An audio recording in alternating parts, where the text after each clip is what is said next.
네, 오늘 일기 먼저 읽어드리겠습니다.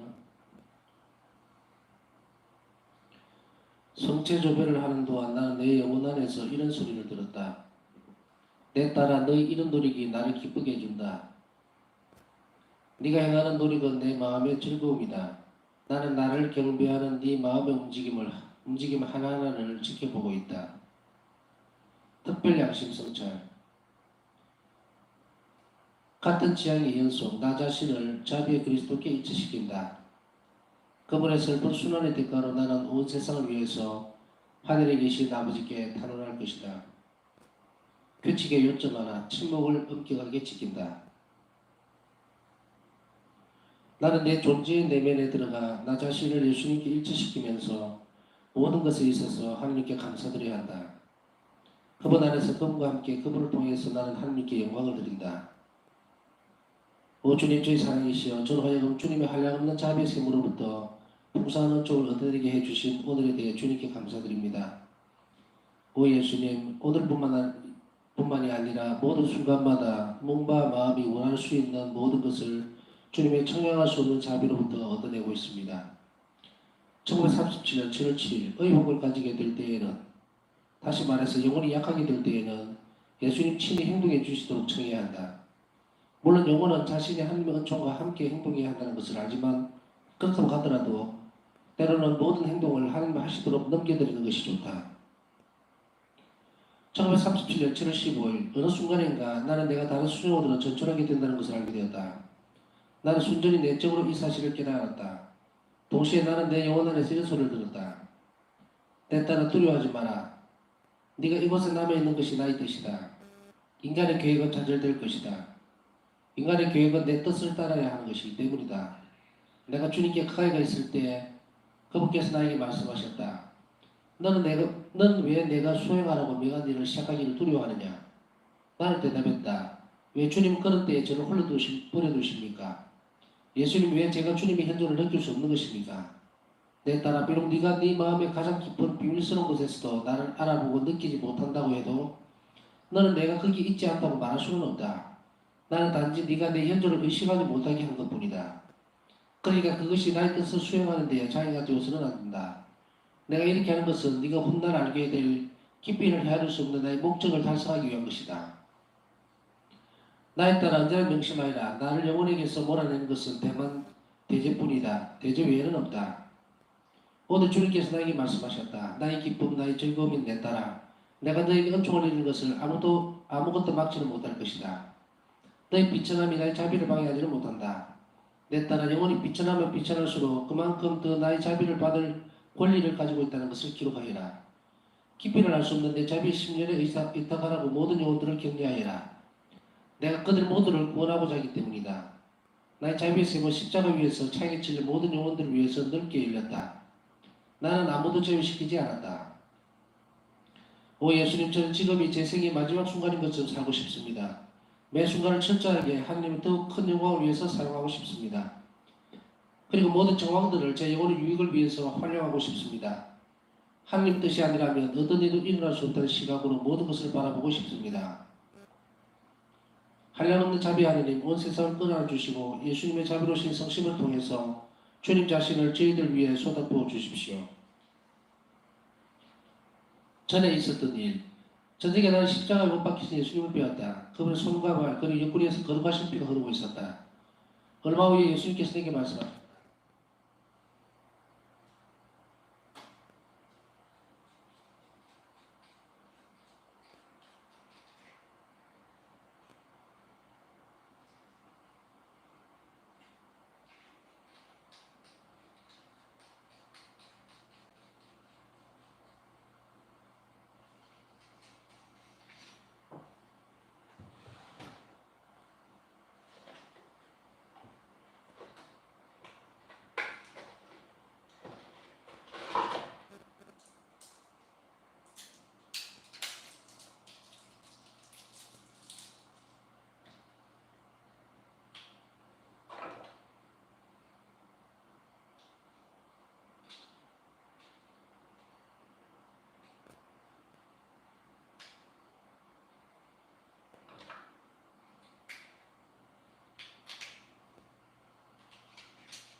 내 딸아 네가 매일 나의 뜻에 완전히 복종하는 침묵의 순교가 많은 영혼들을 하늘로 인도한다는 것을 알아야 한다. 그리고 내 고통이 네 힘에 넘치는 것이라고 생각될 때에는 나의 상처들을 관찰하여라. 그러면 너는 사람들의 비난과 판단을 초월하게 될 것이다. 내 순환을 묵상하면 너는 모든 것을 초월할 수 있게 될 것이다. 나는 전에는 알아들을 수 없었던 많은 것들을 이해하게 되었다. 1937년 7월 9일 저녁에 돌아가신 수녀님들 중의 한 분이 내게 와서 하루 동안 단식을 하고 그날의 내 모든 영적 수련을 자기를 위해서 바쳐달라고 청했다. 나는 그렇게 하겠다고 대답했다. 다음날 이른 아침부터 나는 모든 것을 그를 위해서 바쳤다. 미사 시간에 나는 아주 잠깐 동안 그가 받는 고통을 체험했다. 나는 하나님께 대한 지독한 그리움을 체험했는데 그 그리움이 얼마나 심했던지 그분과 일체되고픈 생각에 죽을 것만 같았다. 다만 아직 잠시 동안 이런 체험을 했을 뿐이지만 나는 연옥에서 영혼들이 겪는 그리움이 어떤 것인지를 이해하게 되었다. 미사 후에 나는 곧 원장 수녀에게 가서 하루 동안 단식을 할 수 있도록 허락을 청했다. 그러나 나의 병 때문에 허락을 받지 못했다. 내가 경당에 들어갔을 때 나는 이런 소리를 들었다. 수년이 만약 당신이 단식을 했더라면 나는 저녁 때까지 고통을 면치 못했을 것입니다. 그러나 수녀님이 단식을 금하는 명령에 순명했기 때문에 나는 곧바로 고통에서 해방되었습니다. 순명은 큰 힘을 가지고 있습니다. 이 말이 있은 후에 하나님께서 당신에게 보상해 주시기를 빕니다. 라는 소리를 들었다. 나는 폴란드를 위해서 자주 기도한다. 그러나 하나님께서는 폴란드의 배은망덕함 때문에 몹시 노하신다. 나는 폴란드를 변화하기 위해서 내 영혼의 온 힘을 다한다. 항상 하나님께 주님이 하신 자비의 약속을 상기시켜 드린다. 하나님께서 노하시는 것을 보면 나는 의탁하는 마음으로 나 자신을 그분의 자비의 심령 속으로 던져놓고 폴란드 전체를 그쪽으로 끌어넣는다. 그러면 하나님께서는 당신의 정의를 사용하지 못하신다. 내 조국이여, 너 때문에 내가 얼마나 커다란 고통을 감수하는지 내가 너를 위해서 기도하지 않는 날은 단 하루도 없다. 빈센트 폴 승인이 하신 말씀. 주님께서는 인간적인 도구들을 모두 제거하시고 우리에게 우리 힘에 넘치는 일을 하라고 명령하시고는 언제나 당신 친히 그 일에 손을 대어서 시작하신다. 예수님, 내 몸의 모든 상처들로부터 자비가 샘물처럼 영혼들에게 흐른다. 그러나 청량할 수 없는 자비의 샘은 내 심장의 상처다. 이 샘으로부터 영혼들을 위한 모든 은총들이 솟아올라 나온다. 연면의 불꽃이 나를 불사른다. 나는 영혼들을 위해 이 연면의 불꽃을 흠뻑 쏟아주고 싶다. 온 세상에게 나의 자비를 이야기해 주어라. 우리가 살아있는 한 하나님의 사랑은 끊임없이 우리 안에서 자란다. 우리는 죽을 때까지 하나님의 사랑을 추구해야 한다. 나는 사랑으로 사는 영혼들이 남들과 다른 것은 자기 자신 혹은 다른 이들의 영혼 안에 있는 하나님의 일들에 관해 큰 빛을 받고 있기 때문이라는 것을 체험을 통해 알게 되었다. 교육을 받지 못한 단순하고 순박한 영혼들이 이런 일에 더욱더 뛰어난 지식을 가지게 된다. 십자가의 길 14처에서 나는 예수님께서 땅속으로 들어가신다는 이상한 느낌을 받았다. 내 영혼이 고뇌 속에 잠겨있을 때에는 나는 이런 식으로만 생각한다. 예수님은 선하시며 자비로 가득하시다. 그리고 비록 내 발밑에 땅이 꺼지는 한이 있더라도 나는 그분께 대한 신뢰를 버리지 않을 것이다. 오늘 나는 이런 말씀들을 들었다. 내 마음의 즐거움이 내 따라 너 영혼을 들여다보는 것은 나의 즐거움이다. 나는 단지 너로 인해 많은 은총을 내린다. 또 나는 단지 너로 인해 형벌을 내리지 않는다. 네가 나를 맡기 때문에 나는 저희가 요구하는 것들을 다 들어줄 수가 없다. 너는 사랑으로 내 손을 묶어놓는다.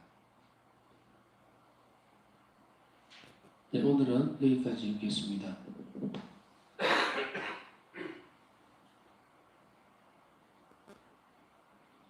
네, 이게 무슨 마이크라서 이게 약이 떨어질 때가 되면 건전지 배터리가 표시가 나야 되는데 갑자기 팍 이렇게 탁 꺼져버리는 거예요. 그래도 그 전에보다는 손동작이 좀 많이 빨라졌습니다. 제가 하도 이런 일이 있을 것 같아서 늘 이게 건전지를 옆에 놔두고 있습니다. 오늘 비도 오고 이틀 전 내일까지 비가 온다니까 한 3일 정도 꼭 동남아 날씨같이 이렇습니다.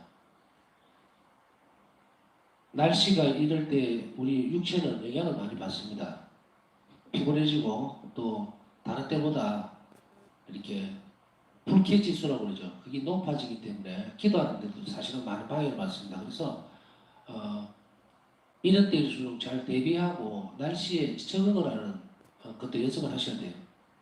그래서 뭐 불쾌지수가 높다라든지 이럴 때는 그 시간들이 조금 더 노력해야 되는 시간으로 알아들으시면 됩니다. 비가 많이 오고 습하고 이렇게 되면은 본다시 볼 때 생각이 드느냐면 제일 먼저 오늘 신자들이 미사 참여하는데 좀 줄어들겠구나. 또 날씨가 화창하면 오늘은 날씨가 좋아서 또 신자들이 잘 안 오겠구나. 왜냐면 놀러 간다고.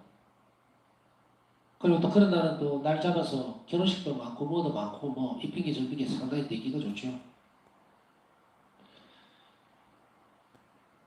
하느님 없이 예수님 없이 어떻게 살 수 있을까라고 하는 이 명제를 오늘 한 번 더 던져보고 싶습니다.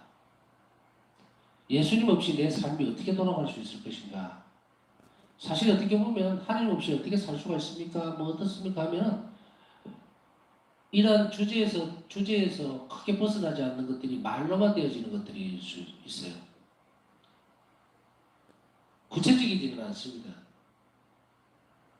어떤 이런 부분들에서 정말 그 밑으로 가라앉아서 하느님 없이는 왜 살 수 없는가에 대한 이야기를 하지 않고 그저 하느님은 전지전능하시고 만물을 통치하시고 무소부재 안 계시는 것이 없고 막 떠들어대죠. 이런 목소리들이 과연 우리에게 어떤 울림을 줄 수 있을 것인가? 공허한 메아리 같이 되어서는 안 됩니다. 그러나 이 대명제는 분명한 사실이에요. 전달되어지는 방법이 잘못되었다고 나는 생각하는 거예요. 그거를 조금 더 세분화시켜서 우리 영혼 안으로 녹아 들어갈 수 있도록 만들어준다면 되는데 하나님은 우리의 모든 것입니다. 하나님께서는 하나님 없이 우리 인간의 입장에서는 어떻게 살 수 있을까? 살 수 없다. 답은 이거죠. 살 수 없다. 그런데 하나님 없이 어떻게 살 수 있느냐 혹은 살 수 없느냐의 문제에 접근하는 방법들이 그렇게 명확하지를 못한다는 거예요. 그냥 그래서 기도하십시오. 뭐 어떻게 하십시오. 어떻게 하십시오 하는데 그것은 이 대명제 진리일 수밖에 없는 이 부분 하느님 없이 인간은 아무것도 아니고 아무 일도 할 수 없다. 이 대목에서 반발해서는 안 돼요. 하느님 없이는 아무것도 할 수 없다는 이 말에 많은 사고방식들은 아니다라고 거절을 해버릴 수도 있어요. 어떤 식으로? 하느님 없이 그러면 아무것도 할 수 없는데 하느님만이 모든 것을 다 주재하시고 다 하면 인간이 나는 뭐냐? 할 필요 없네? 아무것도 안 해도 되네? 그냥 가만히 있으면 되네? 틀렸죠.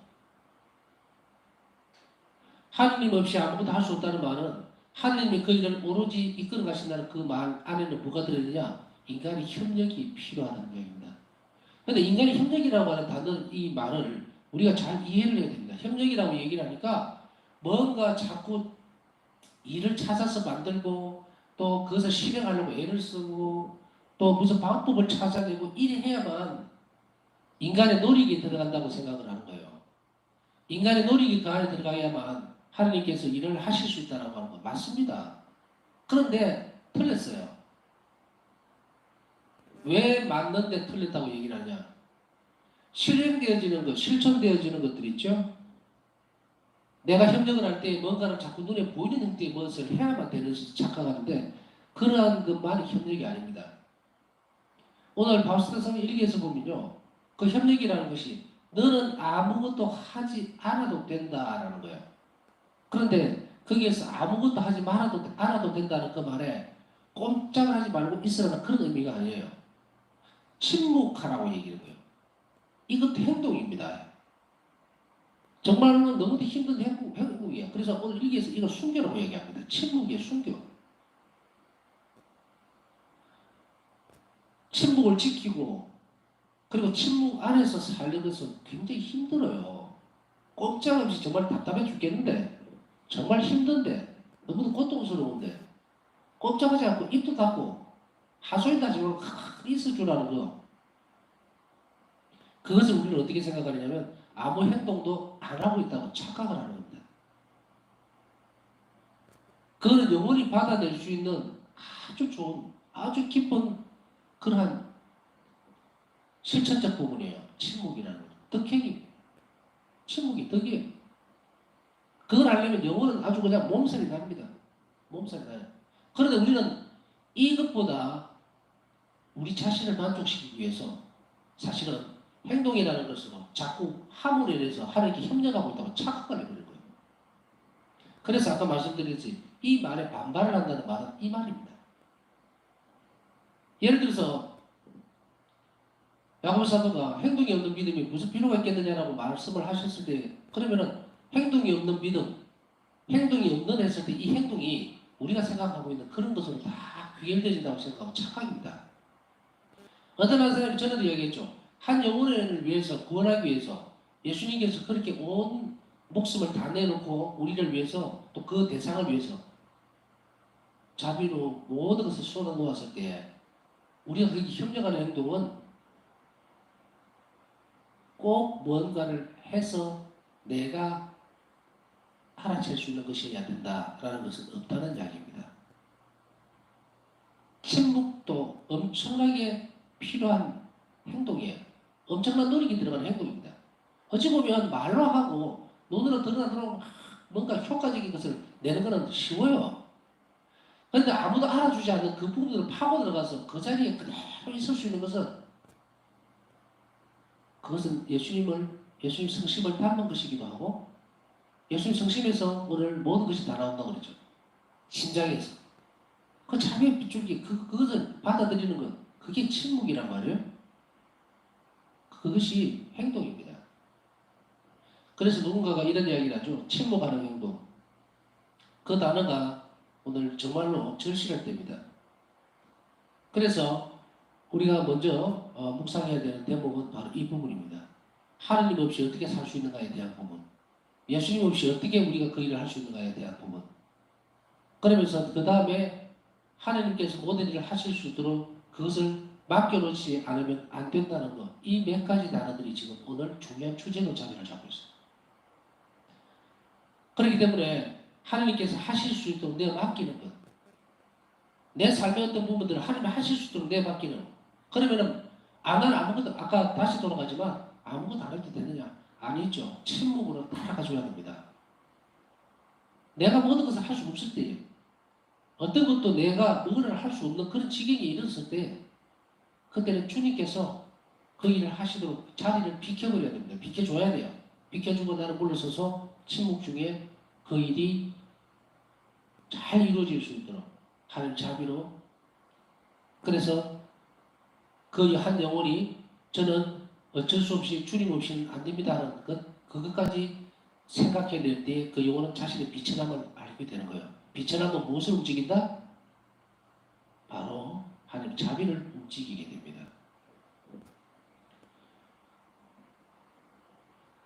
자비의 셈은 내 심장의 상처다. 온 세상에 나의 자비를 이야기해 주어라.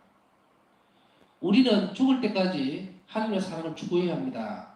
나는 사랑으로 사는 영혼들이 남들과 다른 자기 자신 혹은 다른 이들의 영혼 안에 있는 하나님 일들에 관해 큰 빚을 받고 있기 때문이라는 것을 체험을 통해 알게 되었다. 사랑으로 살아가는 법을 배워야 합니다. 사랑으로 사는 법을 배우지 못하면 결코 사랑의 하나님을 만날 수가 없어요. 그래서 우리가 매 순간 행동할 때에, 생각할 때에, 내 삶을 고찰할 때에 하나님 없이 나는 무엇인가, 하나님 없이 내가 무엇을 할 수 있단 말인가에 대한 이런 끊임없는 묵상과, 그리고 그 빛을 받도록 노력을 해야 합니다. 이 묵상을 깊이 할수록 영혼은 빛을 받습니다. 그렇게 함으로 인해서 우리는 하나님 없이는 정말로 비천할 수밖에 없고 아무것도 할 수 없는 영혼이라는 것을, 존재라는 것을 깨닫게 되고, 그것을 깨닫는 영혼은 침묵 가운데로 하나님께서 모든 일을 하실 수 있도록 늘 조심하고 그 자리를 비켜드릴 수 있다는 것. 이런 단계와 과정들이 커질수록 우리는 어떤 것을 느낍니까? 자비를 많이 느끼고 하나님께 자비를 많이 받았다고 느끼는 그 영혼은 무엇을 하는가? 겸손해지면서 동시에 하나님께 대한 사랑이 커지죠. 커지면서 그것이 극대화되고 점점 커지면 어떻게 됩니까? 그리움이 되어가는 거예요. 왜? 자비를 입은 사람 입장에서는 자비를 베푼 사람이 너무도 감사하고 사랑할 수밖에 없죠. 특히 예수님의 경우에. 하나님께서 그 나를 사랑하신다는 것이, 이것이 점진적으로 내 영혼 안에 자리를 잡고 빛을 계속해서 받게 되면, 이것은 그 빛을 받는다는 표현을 어떻게 바꿔서, 그럼 우리는 어떻게 빛을 얻을 것인가? 하나님 자비에 대해서 깊이 묵상하고, 그럼 하나님께서 그 일을 매 순간 작은 일이라 하더라도 주님께서 그 일을 어떻게 하실 건가를 보고 여러 가지 다양한 형태의 것들을 하느님과 예수님과 논의하면서 살아갈 때 그 영혼은 조금씩 살이 찌는 거예요. 그 살이 찌면서 그 영혼이 아주 강건해지고 사랑이 극대화돼서 커지는 그런 상황은 어떠냐면 바로 이 성체조입니다.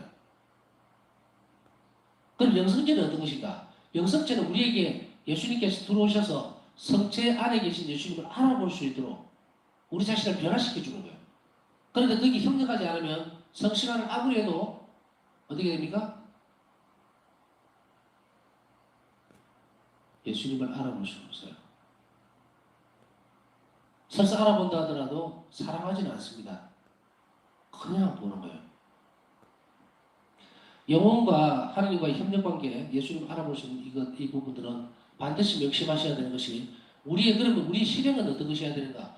모든 나의 행동과 생각들이 내 영혼과 연관이 되어 있다고 생각을 해야 됩니다. 항상 어떤 일을 실행할 때 내가 이 부분들을 기도를 할 때에 이 부분들을 희생을 할 때에 내 영혼에 유익하고 선익이 된다는 것을 인지해야 합니다.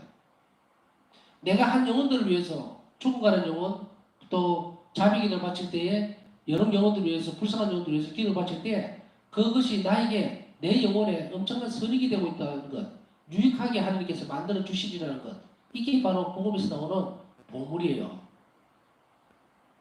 하늘나라에서 받을 수 있는 보물 예수님께서 받을 수 있는 선물 이 영혼이 강건하고 튼튼해지면서 하나님을 사랑하게 되면 그 다음에 우리 주변 한 명 한 명이 살아가는 각 개개인의 삶에서 걱정거리는 아무것도 있을 필요가 없다는 얘기입니다. 먹고 살고 자고 하는 모든 일들이 왜? 하나님이 당신께서 그 영혼을 당신의 것으로 만드셨기 때문에 이제 그때부터 먹고 자고 입고 자고 뭐 이런 모든 일들은 예수님 하실 수밖에 없고 마련해 주실 수밖에 없어요. 그러면 지혜롭고 현명한 사람은 어떤 길을 선택해야 됩니까? 바로 이 자신의 영혼이 자비로워질 수 있도록 모든 역량을 다 쏟아붓는 것. 어떻게 하면 잘 먹고 잘 살 수 있을까? 어떻게 하면 우리 더 안 아프고 건강해지죠? 그런 것들을 다 내려놓고 다 버리고 그 위에 뭔가를 버리라는 단어를 쓸 때에 뭐를 어떻게 놓고 나간다, 떼어놓는다 그 단어를 쓰기 전에 저는 이 단어를 자주 쓰지도 않고 좋아하지도 않아요. 왜냐하면 너무나 좋은 것이 있으면 자동으로 우리가 떨어져 나가버립니다. 그러니 한쪽만 신경 쓰는 거예요. 이렇게 자라는 영혼들은 이제 어떤 것을 느끼게 되는가? 영혼이 강건하게 되고 튼튼하게 되고 유익한 것만 타고나서는 그 영혼은 하나님 사랑을 추구하게 되는데 하나님 사랑을 조금씩 느껴가기 시작하는 이 영혼은 그 사랑 안에는 무엇이 나타납니까? 그리움이 나타나는 거예요. 그 그리움은 천상 행복에 대한 그리움, 바로 예수님께 대한 그리움이에요. 하나님께 대한 그리움. 그 그리움이 점점 커지게 되면 어떻게 됩니까? 이제 파우스나 성령의 일기는 이해를 할 수가 있게 됩니다. 주님 이 땅에서 살라고 하는 것이 저에게는 큰 행복입니다라는 표현을 안 씁니다. 이 땅에서보다 저 위에 이제 저는 가고 싶습니다. 그러나 늘 순명하죠. 파우스 성령은 주님께서 데려가시기만을 기다리고 있는 거예요. 때때로는 죽을 것 같은 그리움이라는 말을 우리가 이해를 못하죠. 우리 기억 속에 정말 죽을 만큼 그리워하는 그런 상태의 어떤 감정적인 부분을 느낀다는 것이 쉽지 않습니다. 그것조차도 인간적인 거라 하더라도. 그러나 안 보면 보고 싶고 부모 같으면 자식, 부부 같으면 부부 사이에 사랑하는 연인 관계면 연인들까지 안 보면 보고 싶고 하는 그런 것은 사실은 그리움이라기보다는 그냥 보고 싶다는 표현이 더 낫죠.